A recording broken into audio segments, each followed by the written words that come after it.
Good morning guys, good morning, good morning! Tayo ay mga nasa Middle East. Ito lang yung mga tanging breakfast natin guys. Hindi nakikita. Ito ang breakfast natin.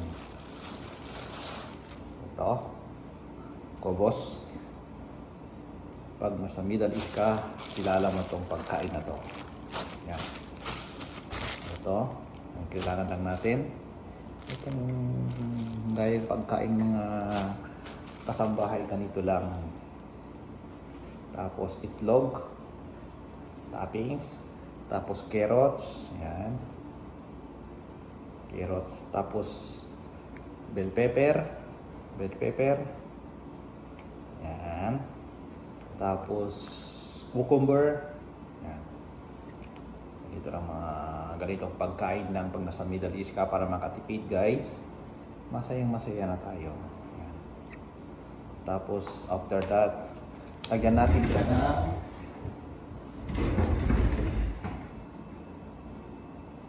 banana sauce. Para may malasa naman yan.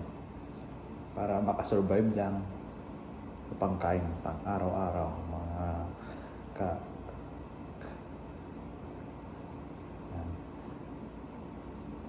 ito lang, masayang-masaya ka na mga kaibigan.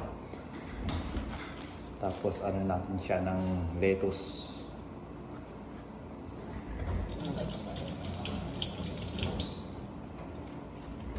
Tapos lagyan natin ng lettuce. Masyado makita na. Yan na. Dumudulas. Yan. Ito siya. Tapos patungan natin siya ng lettuce.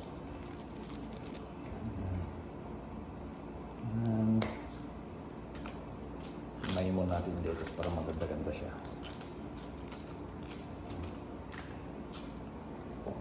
Yan, ganito siya guys. Yan. Ito na siya, ito. Yan. Tapos patungan natin yung lettuce para kahit papano, yan. Kung ikaw nasa Middle East, kilala mo itong pagkain na to. Kadalasan, hindi pag umaga, walang kumakain ng kanin, ganito lang palaging kinakain. Lalong-lalo mga kasambahay. Yan guys, kaya tiis-tiis lang talaga. Yan, pag mga ganyang recipe yan, okay na yan. Yan ito. Yan, ganito lang yan, kubos. Tapos haluan pa natin kuli ng ketchup para may malasa ba. Basta may panlasa lang tayo, medyo sarap-sarap. Masayang-masaya. May shuttle daw. Ito guys. Tapos sabay i-fold natin yan mamaya kaibigan. Ito. Yan. Lagyan natin dyan. Tapos sabay lang natin ng kape. Masayang-masaya na tayo. Parang yan, lagyan natin to. Yun lang. Ubos natin ketchup. Ito na talaga.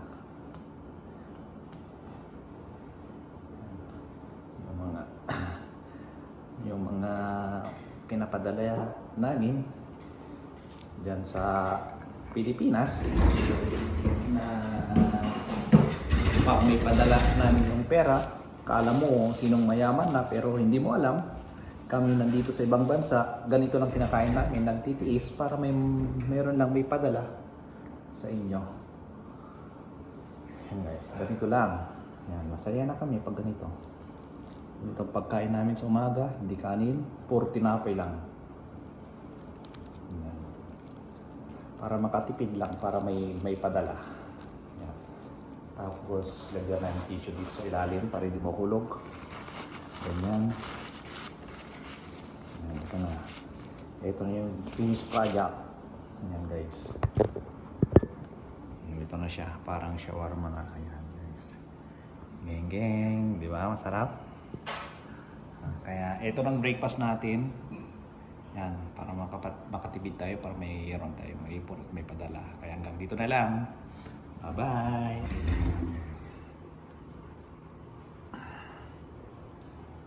Yan. Yan, at saka ito. Ito, fuse pa. Okay guys, bye-bye.